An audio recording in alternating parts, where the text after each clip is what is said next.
He slid the invitation across the table, the way a man slides a check he knows you cannot cash, slow, deliberate, with just enough pressure to make the gesture feel like a verdict. Zora picked it up without looking at him. The card was heavy, the kind of weight that costs money to manufacture. Cream-colored stock, gold foil lettering, the name of a hotel in downtown Toronto that charged $400 a night for a standard room. The details were all correct. Her name, the date, the address. Even the dress code. Black tie preferred, which was, she understood immediately, not an invitation but a trap. He wanted her to show up in the one setting where everything she had ever built would look like nothing beside the flowers he had ordered for his new fiancée. She set the card down on the edge of the kitchen island and looked past him, through the floor-to-ceiling windows of the condo she had once helped him furnish, at the lake going gray in the late October light. "You're serious," she said. "I thought it would be good for closure," Roland said. "For both of us." He believed it. That was the part she found almost interesting. He actually believed the words he was saying. Closure, as though her presence at his wedding to a 29-year-old marketing associate named Brittany would be a gift to her. As though she would sit in a gilded chair in the Fairmont ballroom and feel something resolve itself inside her chest, some knot of grief or longing, and drive home afterward, lighter. She nodded once and tucked the invitation under the strap of her bag on her way out. She did not tell him she would come. She did not tell him she would not. She let him wonder, which was, though she would not have said so out loud, the first small satisfaction she had allowed herself since the papers were signed. Zora Pemberton Wallace had learned to read a room before she had learned to read a sentence. This was not a metaphor. She had grown up in a two-bedroom apartment in Scarborough, the second of 4 children, in a household where the electricity sometimes went out in February, and her mother worked nights at a laundry facility, and her father worked days at a logistics warehouse, and neither of them was ever in the same room at the same time, except on Sunday mornings when the church on Lawrence Avenue held service, and everyone dressed in what they had and sat in the same pew and tried to look like a family that was not exhausted. She had understood very early that resources were not distributed by merit or by need. They were distributed by proximity and timing, and the ability to be in a room and sense, before anyone said anything, which way the weight was shifting. She carried that understanding with her into every room she entered for the next 37 years. She carried it into the computer science program at the University of Toronto, where she was one of 11 black women in a cohort of 240, and where she learned that the quality of her code was almost irrelevant compared to the quality of the relationships she built with the 3 professors who controlled the research funding. She carried it into her first job at a mid-sized software firm in Mississauga, where she spent 4 years watching the men around her get promoted for presenting ideas she had written in memos they had not read until the morning of the meeting. She carried it into the kitchen of a shared office space in Liberty Village in 2011, where she and a former classmate named Adeze, who was not in this story, who had her own separate and complicated story, built the first working version of what would eventually become Sable Systems, a data infrastructure company that, by the time Roland stood across from Zora in that Rosedale condo and slid a wedding invitation across the island, had been acquired by a Bay Street financial group for $218 million. Zora's share, after taxes and legal fees, and the equity she had given to her early employees because she believed people should share in what they build, was $61 million. Roland did not know this number exactly. He had a general sense of it, a ballpark figure that he had absorbed through the years of their marriage, the way people absorb information they do not want to think about too carefully, in peripheral glances, in overheard phone calls, in the way her assistant spoke to her, versus the way other assistants spoke to their executives. What Roland did know, precisely and completely, was that he had met Zora in 2013, when she was 31 and he was 34, that she had been building Sable Systems for 2 years at that point, and putting in weeks that ran from 6 in the morning until past midnight, and that he had told everyone at their wedding that he was proud of her, which was true, and that he had spent the following 9 years slowly revising the story of their marriage in ways that made her ambition sound, in the retelling, like something she had done alongside him rather than before him, and during him, and in spite of every hour of every year that he had required her presence and attention for things that were not Sable systems. He had revised the story so many times and told the revised version to so many people that he had, Zora believed, actually begun to remember it that way himself. She had spent a long time being angry about this, and then she had spent a long time being something duller and harder to name, a kind of exhaustion with her own anger.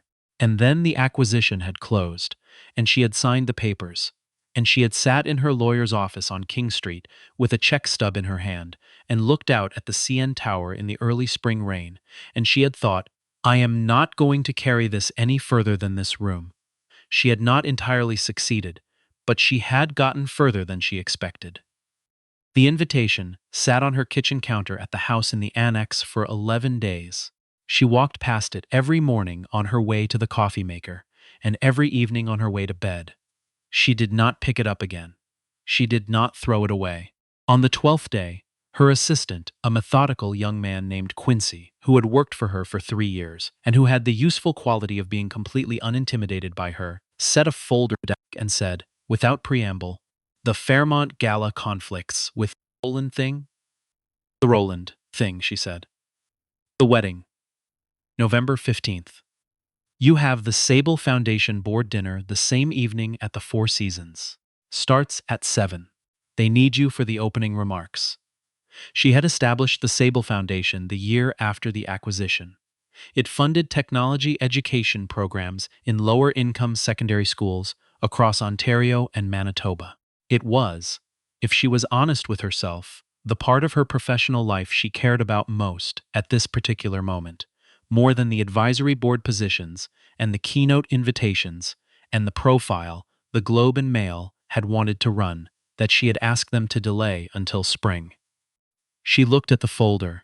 Then she picked up the pen on her desk and wrote the word confirmed on the sticky note attached to the cover. Confirm the foundation dinner, she said. And the other thing? She thought about Roland sliding the invitation across the island, the particular quality of his smile as he did it. Patient, magnanimous, the smile of a man doing a charitable thing. Also confirm, she said. Quincy wrote something down and did not ask a follow-up question, which was why she had hired him. The Wednesday before the wedding, her phone rang at a number she recognized as belonging to a woman named Sandra Price, who was Roland's sister, and who had, over the course of the divorce, managed to maintain what she described as a neutral position and what Zora recognized as a strategic one. I just want you to know, Sandra said, without greeting, that this was his idea. Inviting you. Not Brittany's. I want that on the record. I know, Zora said. He told people you asked to come. I want you to know that too. There was a silence on the line. Somewhere in Sandra's background, a child was negotiating loudly with what sounded like a dog. I appreciate you calling, Zora said, and she meant it, and she hung up. She sat with the phone in her hand for a moment. Then she opened a different contact and sent a single text to a number saved under the initials DKC. Still good for Saturday? The response came back in under a minute. Confirmed. All three. Desiree Kouassi Carter had been Zora's VP of Operations at Sable Systems for 4 years before the acquisition, and she had since built her own firm, a corporate security consultancy called Anchor Protocol, headquartered in a clean glass office in Etobicoke that currently employed 47 people and held contracts with 6 of the 12 largest financial institutions in Canada. She was 42, methodical, and had the particular quality of appearing completely at ease in rooms where other people felt exposed. She and Zora had not discussed the wedding at length. There had been no strategy session, no agenda, no PowerPoint deck outlining the intended effect. Zora had sent one text 3 weeks earlier that said only, I've been invited to something. Would you and a couple of your people want to come as my guests? I'll explain at dinner. And Desiree had said yes, because that was the nature of their friendship, which was built less on sentiment than on a mutual recognition of competence. On the morning of November 15th, Zora stood in front of the mirror in the upstairs bedroom of the annex house and looked at herself for a long time. She was wearing a midnight blue dress, not black, not because she had thought carefully about the symbolism, but because the blue suited her better, and she had stopped making herself smaller in small ways a long time ago. Her hair was out, a full natural crown that had taken her stylist 90 minutes, and that she had decided, when she looked in the mirror the final time, was exactly right. She thought about Roland's face. She thought about what he had wanted from this. The image of her sitting in a row of guests, looking up at him at the altar, looking diminished in the context of his new beginning. She had known men like Roland. She had been married to Roland, which meant she had known Roland specifically, which was something else entirely. She picked up her clutch from the dresser and went downstairs. Thus, the car Desiree sent arrived at 6:50. It was a black Suburban, not the kind of vehicle that draws attention in downtown Toronto because black Suburbans were essentially the city's unofficial corporate transportation of choice, but the kind of vehicle that, when three people in dark blazers and earpieces stepped out of it, made a particular kind of statement. Zora's two other guests, women she had met briefly at a Sable Foundation event the previous spring and who turned out to work for Anchor Protocol, were named Tiana and Olamide. They were both, Zora estimated, in their early 30s, both with the calm and particular posture of people who had trained extensively and who never thought about their posture at all. Desiree stepped out last, in a charcoal blazer and heels, and looked at Zora the way she always looked at her. Appraising, affectionate, direct. "You good?" Desiree said. "I'm fine," Zora said, and they both knew this was approximately true. They walked into the Fairmont together. The lobby of the Fairmont Gold Room level had been dressed for the occasion. White orchids in tall vases, ivory candles in glass cylinders, a string quartet playing something that was either Vivaldi or very expensive Vivaldi adjacent, in the corner near the coat check. There were perhaps 200 guests already assembled, the women in long gowns and statement jewelry, the men in tuxedos or dark suits, the kind of gathering where everyone had agreed to look like a certain version of themselves. The moment Zora walked through the door, something shifted. It was not that she made a scene. She did not say anything. She did not look for Roland. She accepted a glass of sparkling water from a passing server and moved, with Desiree and Tiana and Olamide arranged naturally around her, into the room. But people noticed. People noticed the way people always notice something that does not fit their preformed image of the situation. They had expected, those who knew the story, to see a woman who had been publicly invited to watch her ex-husband marry someone else. Which is to say, they had expected to see someone slightly diminished, someone brave but faintly pitiful, someone they could feel sorry for, in a way that made them feel generous. They had not expected this. They had not expected the three people flanking her, whose posture and earpieces and the particular quality of their attention made them immediately recognizable as security professionals of the private and serious variety. A man in a gray tuxedo near the bar leaned toward the woman beside him. The woman looked. "That's Zora Pemberton. Wallace?" "Who?" "The Sable Systems acquisition. 2 years ago. She's on the Sable Foundation board. I think she's advising the new Provincial Tech Council. What is she doing here?" "I have absolutely no idea." Near the entrance to the ballroom, Roland's best man, a man named Craig, who had a loud laugh and strong opinions about golf, had spotted her, and was now visibly trying to decide whether to approach her or to find Roland first. He found Roland. Roland was standing near the head table reviewing something on his phone with the slightly distracted attention of a man managing logistics on a day that was supposed to be only emotional. He looked up when Craig appeared beside him. "She came," Craig said, with an inflection that made it unclear whether this was good news or bad news or simply news. Roland's expression did not change immediately. This was a thing he had always been good at. holding his face still while the rest of him processed. He handed Craig his phone. Which entrance? Main. She came with people. What do you mean people? Like, people. Security people. 3 of them. Roland looked toward the lobby. From his angle, he could see the edge of the crowd near the coat check and, beyond it, the top of a dark natural crown above the line of other guests. He could not see clearly from where he stood. He did not move closer. It's fine, he said. She has security, Craig said. A lot of people use security at events, Roland said, and this was true, and also beside the point, and he knew it.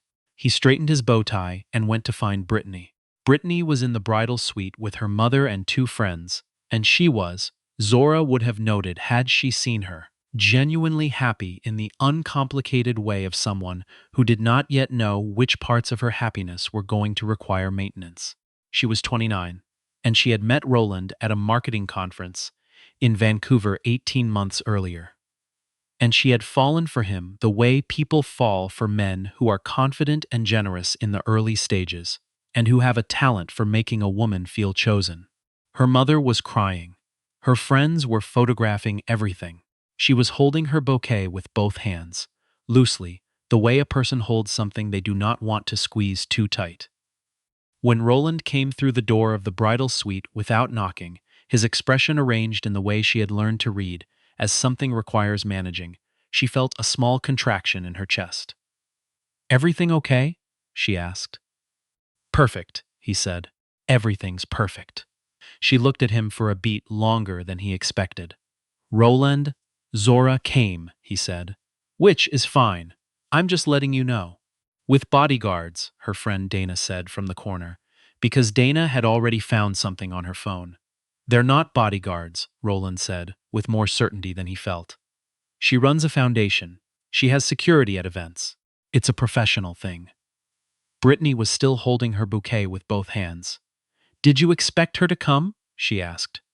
I invited her, he said. Yes. But did you expect her to? Roland had no answer to this question that did not make the invitation look like what it was, so he said something about checking on the caterers and left. The ceremony was 22 minutes long. Zora sat in the 3rd row on the groom's side, which was the seat that had been assigned to her on the printed program, which Roland had arranged before she confirmed her attendance, which meant he had always meant for her to be visible from the altar.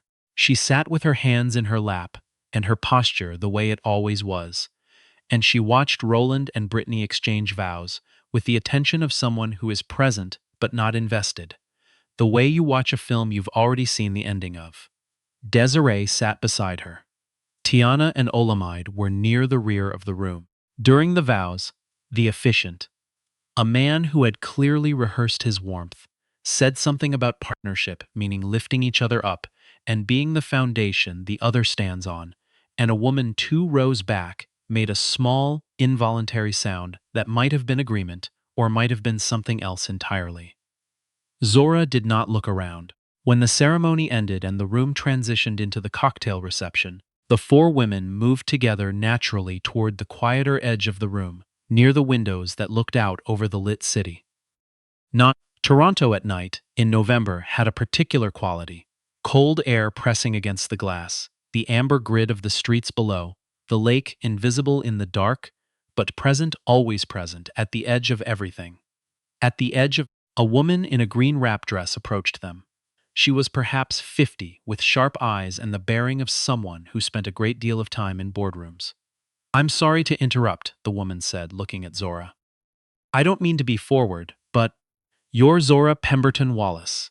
I am, Zora said. I'm on the advisory board of the Children's Technology Initiative in Winnipeg. We've been trying to get in touch with the Sable Foundation about a potential partnership. I know, Zora said. Quincy has your file. We'll be in touch in January. The woman nodded and thanked her and moved away. Desiree looked at Zora over the rim of her glass with an expression that was not quite a smile. What? Zora said. Nothing, Desiree said. The dinner was served at round tables of 10. Zora was seated, per the arrangement Roland had designed, at a table near the left wall where she would have a clear view of the head table, and the head table would have a clear view of her. She understood the architecture of this. She ate the first course, a sunchoke bisque with creme fraiche that was actually excellent, and spoke with the man beside her, a retired engineer from Hamilton named Walter, who had no idea who she was, and who wanted to talk about the Maple Leafs' defensive line, which was, she thought, a genuine relief. She talked about the Leafs' defensive line for 20 minutes and found that she had opinions about it. Across the room, Roland was watching her with the expression of a man whose plan has developed a complication he cannot yet identify. She had not made a scene. She had not wept. She had not approached him or Brittany or said anything to anyone that he could have characterized as inappropriate. She had simply arrived with 3 security professionals and moved through his wedding the way she moved through every other room she entered, as though she had as much right to be there as anyone, which she did, because he had invited her. The complication he could not identify was this: the room had reorganized itself around her. Not dramatically, not loudly, but he could see it in the way his business contacts had migrated, over the course of the cocktail hour, toward the left side of the room. He could see it in the way Craig kept glancing at his phone. He could see it in the way the table near the left wall had somehow become, without anyone announcing it, the most animated table in the room.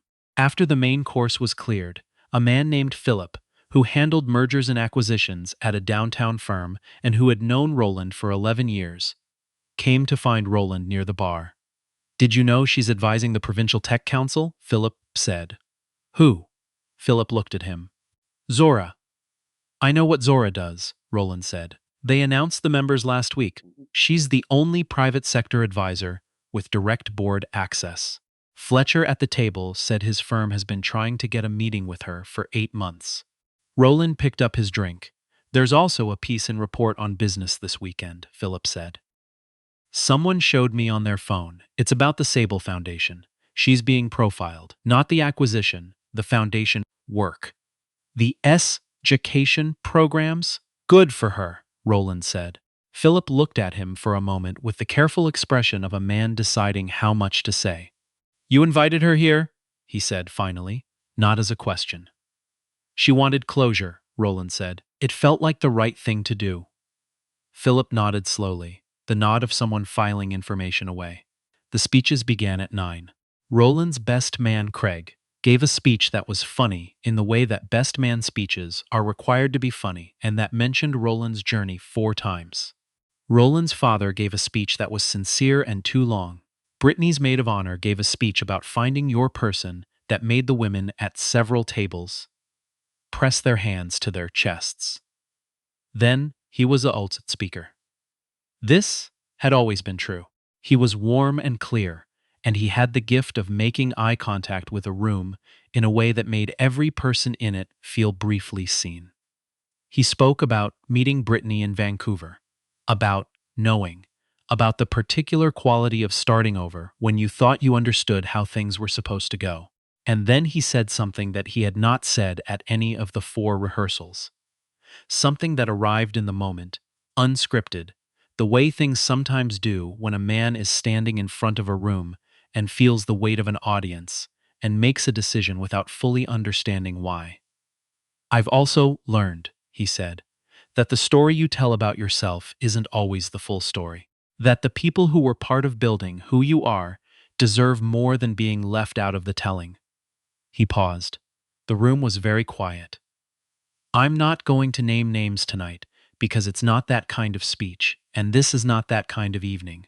But I want to say publicly that there are people in my past, in my professional past, and my personal past, who contributed to who I am and who I failed to give adequate credit to for a long time.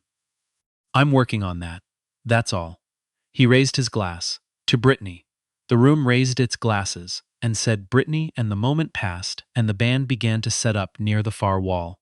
At the table near the left wall, Walter the retired engineer leaned toward Zora and said, "What was that about?" "A man trying to say something without saying it," Zora said. Walter considered this. Did it work? She looked across the room to where Roland was leaning down to say something to Brittany, who was looking up at him with an expression that had in it both warmth and a question. It's a start, she said. She left before the dancing began. She did not make a production of leaving. She thanked the people at her table. She retrieved her coat from the coat check. She shook hands with the woman in the green dress, who pressed her card into Zora's hand and said, January. Please, and Zora said January. In the lobby, Desiree pulled on her coat and said, How are you doing? Honestly, Zora thought about it. Better than I expected. He said half of something, Zora said, but half is more than nothing. The car was waiting outside. The city was cold and clear, the kind of November night in Toronto where the air bites and the stars are sharp and the lake you cannot see is out there in the dark doing what lakes do. Holding everything, remembering nothing, moving forward regardless. Tiana held the door and Zora got in and Desiree slid in beside her. Foundation dinner? Desiree said. Foundation dinner, Zora said. They were 12 minutes away. She spent 11 of those minutes looking out the window at the city. At the lighted offices above King Street, where she had sat with a check stub in her hand on a spring afternoon and decided to put something down. And at the stretch of Bloor, where the Sable Foundation's first funded computer lab had opened the previous October in a secondary school she had attended for 2 years before her family moved, and at the CN Tower lit against the dark sky, which was, she thought, just a very tall structure at the end of the day, and also something more than that. The way most things in a city you have built yourself inside of are something more than what they simply are. The car stopped in front of the Four Seasons. She stepped out into the cold. The doorman held the door. Inside, the Sable Foundation board was waiting. 21 people who had given their time and professional standing to something that mattered, who deserved to hear her say clearly and without reservation what this work was for and where it was going. She straightened her coat. She walked through the door. She did not look back at the Fairmont, which was 3 blocks away, where the band was playing, and Roland and Brittany were dancing their first dance in a room full of people who had all, in the last hour, revised, slightly or substantially, the story they thought they knew about what had happened between a man who forgot who had helped him and a woman who never forgot what she was capable of.